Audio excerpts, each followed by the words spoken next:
Hi, everybody. Today it is February 11th, Friday, and we have a beautiful gospel. The gospel of the day today comes from the Gospel of Mark, and I'm not going to read all of it, but it tells how when Jesus is in Gentile territory, so some folks bring him a man who is deaf and had an impediment in his speech, and they begged him to lay his hand upon them.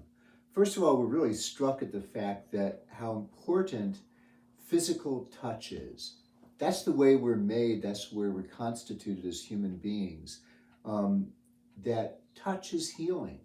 And one of the things I love about Mark in his gospel, even though it's the shortest gospel of the four, Mark is the one who goes into all this really gritty detail that you don't always find in some of the other evangelists. So, like for this particular encounter with this deaf and mute man, Mark tells us in detail how Jesus, the divine physician, brought him healing. So listen to what it says. Of course, the people ask, Jesus, lay your hand upon him.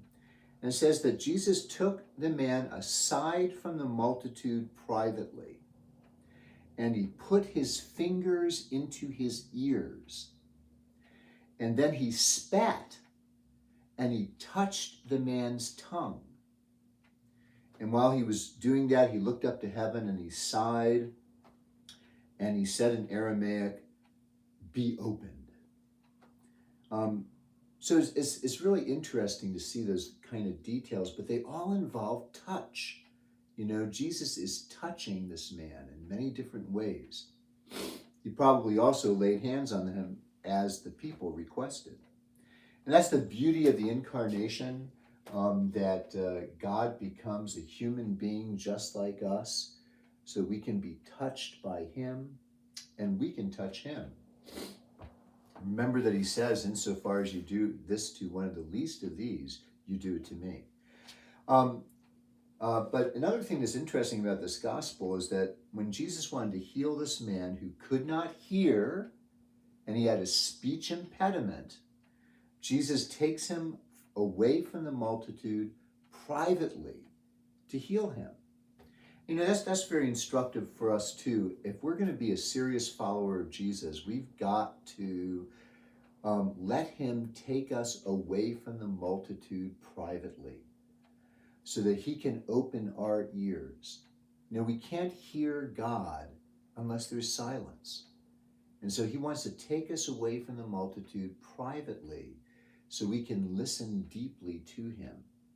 And also, he takes us away from the multitude privately because by doing that, the more that we do that, he takes away our speech impediments. You know, our speech impediments can be words spoken in anger, words spoken in malice, gossip, all kinds of words like that, or words that just don't build people up, words that bring us down, either by talking about filthy things or talking about things that are, to bring us down.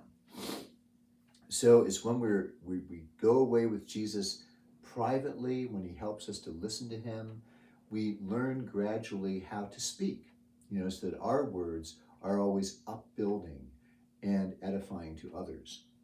So those are some things that in this very rich gospel passage from Mark chapter 7. So what's going on here at the Church of St. Therese? Tonight we are gathering to celebrate the funeral mass for our dearly beloved sister, Kathy Weathers, who died after a valiant struggle with cancer. And so if you can come, it's going to be at 6 p.m. We're going to have our funeral mass. Doesn't matter if you know Kathy personally or not.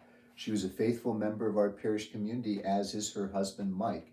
But that's what we do when one of our members dies, is we come together, we pray for them, we support the ones who remain. In this case, Mike, who, as I said, is a member of our parish family, and his sons, who are coming here, who are deeply devoted to Kathy, Clay, Cully, and Connor. will all be here as well. So I hope you can come at 6 p.m. tonight. And next Wednesday, it being the third Wednesday of the month, the Sacrament of Reconciliation will be offered next Wednesday, February 16th, from 6:15 to 6:45. So have a great weekend and be safe.